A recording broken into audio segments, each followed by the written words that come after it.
Alright, magandang araw mga katracker. Welcome sa ating vlog. Ayan. For this video, ipakita ko lang sa inyo itong unit na i-release namin ngayong araw. As is condition po ito, Japan Surplus CBU unit. Ibig sabihin po ng CBU, completely build up na dumating dito sa Pilipinas. Buo po. Ayan. So ito po. Ayan, ang ganda. Pogi, puso, fighter, 6-wheeler. Ayan po yung itsura. Pang 10-wheeler yung gulong nito. Ayan. 8-stud po siya. Ayan, tubeless, 11R 22.5, 6-wheeler 4x2, wing band body. Ayan po yung itsura niya. Medyo may pagkamodelo na po ito. Ayan, may windbreaker, original po yan. Original paint yan mga katracker, binapping lang namin para makintab.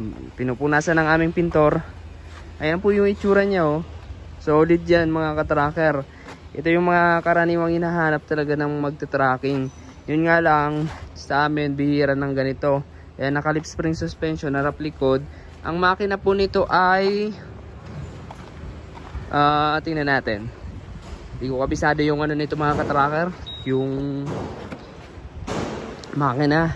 Alright, dito yun makikita. Ito, 6M60 electronic type. CRDI na ito mga ganito mga katracker. Ayan, solid yan. Yung gross weight capacity niya 8,500, net capacity naman na 4,250. Tapos running guard, merong running guard po yan, 3 layers. Hanggang likod na po, stainless yung tapaludo. Makakapal yung mga gulong nito. Ayan, tingnan nyo, oh. Ang wing ba naman, medyo, ayan, may dent lang, pero all goods pa rin ito mga katracker. Ayan, mayroon siyang center post. Ayan, wing band. Niretouch lang namin yung wing band nito. Ayan, pininturahan namin. Tapos ito yung loob.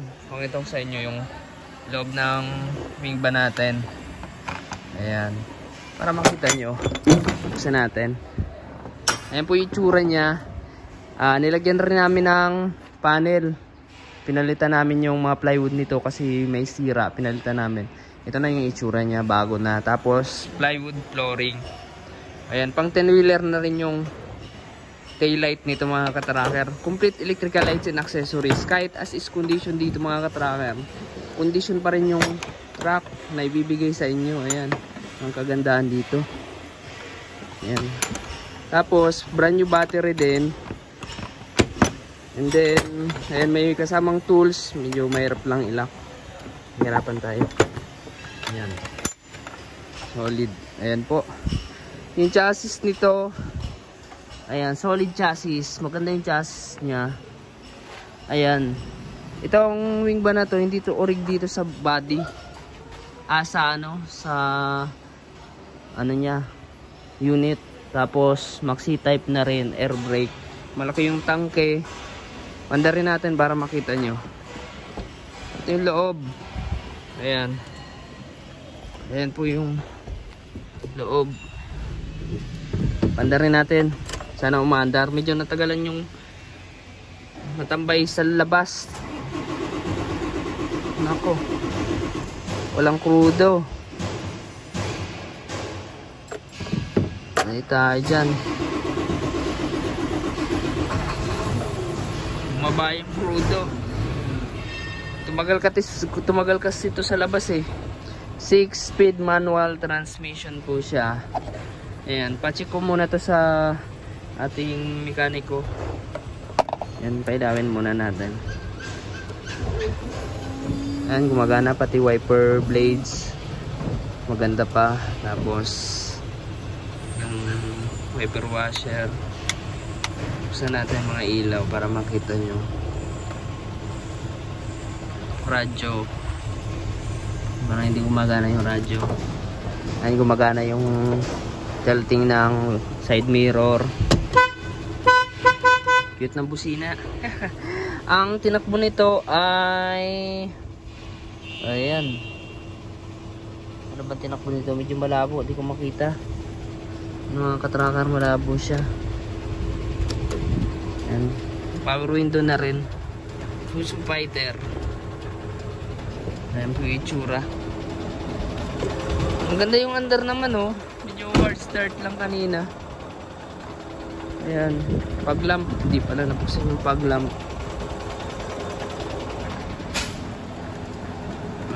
Ito yung pag-lamp niya. Hanapin natin yung pag-lamp.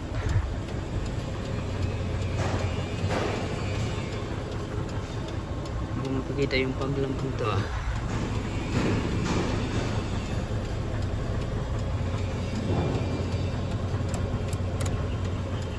ito. Ayan. Bukas na yung pag-lamp. Ayan o. Gumagana lahat ng ilaw. Ayan. Naka-registro na to. Wala lang plaka. So, susunod na lang yung plaka niya. Ayan. Naka-import type clearance light. Ayan. Brand new battery. Brand new po yan. Ayan yung itsura o. Pogi.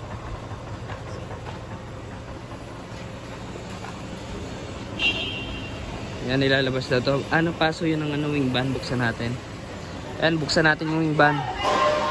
Ayan, shoutout kay Sakuragi. Ayan o. Pintor. Pintor natin. Ayan, brand new mixer po yan. Testingin natin kasi kukunin na. Ito po ay na-check na namin. Ngayon nga lang, ngayon lang kukunin. Kaya ito-double check ulit. Para makita na gumagana. Yung undercoat nito hindi na pinapuro. Hindi na pina-undercoat. Ayan, gumagana po yung kanyang wing van light. Ayan, wala pong tagas yung mga boom niyan. Solid. Pogi. Dito lang po yan. Kung naghahanap po kayo ng Japan surplus truck, punta po kayo dito. Dito po kami located sa Barangay Mambugdos, Bacoor, Cavite. Ayan.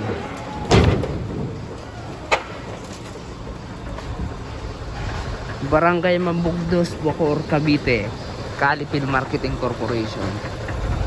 Ayan. Yung baba na po natin.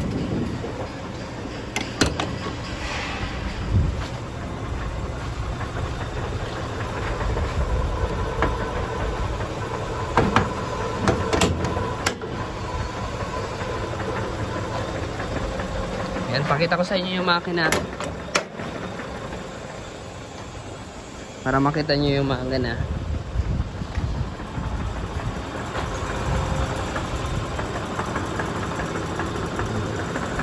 Yung ulo. Buksan natin. Ito ka magugas.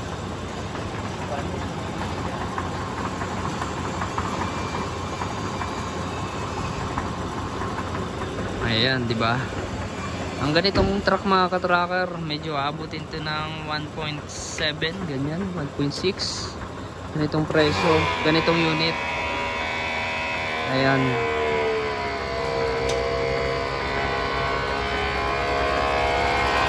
Ito po yung makina niya, walang tagas po yan.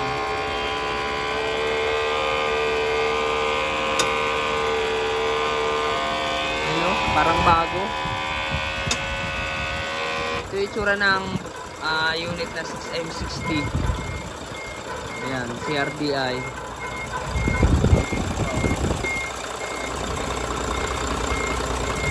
Bagong-bago mga ka-tracker.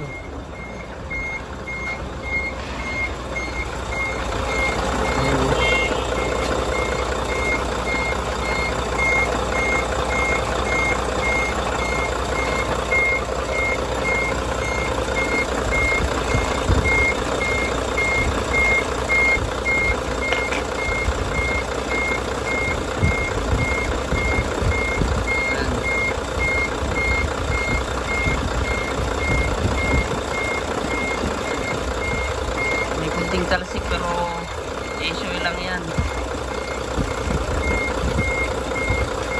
Ayan, diba? Pwede na yan. Ito po yung napili na ng client. Kinuha na po ng client. Ano? Shoutout kay Romeo, baka lang ko. Ayan, napili na po na ito ng client. So sila na po bahala daw dyan sa makina. Ayan, ipapachase na lang nila yung tune up. Ayan po yung tsura. Diba, pogi? Pwede na ibaba. Ayan, pwede na ibaba. Ha? Maganda ba? Galing sa kasa. Bago pa eh. Hindi eh. Yun nga lang, medyo maitim na yung langis. Sila na lang daw magpaan. Sila na lang magpasinap. Oo, walang palit ng langis yan. Alis lang to eh.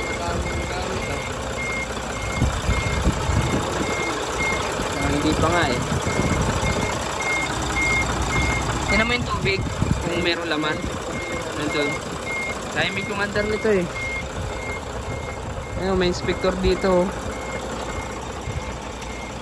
Ayos ba guys? Ayos. Ano? Maganda yung tubig.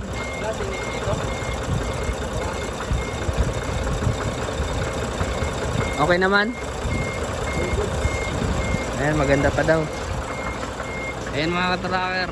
Solid, lahat umiilaw. Checking natin yung mailaw. Baba mo. Yung tail light. So mga ka-tracker, kung naghahanap kayo ng Japan Surplus Truck, dito lang po kami matatagpuan sa Barangay Mambugdos, Bacoor, Cavite, Calipil Marketing Corporation. Ayan. Kung nagustuhan niyo po itong video na to, paki-like, share, and mag-subscribe na. Maraming salamat. Paki-follow rin ang ating FB page. Doon rin po kayo mag-inquire kung gusto niyo pong mag-inquire ng truck. Ayan, message lamang po kayo doon or tumawag po sa aking contact number, nandun po nakalagay. Ayan, maraming salamat. God bless. Bye-bye.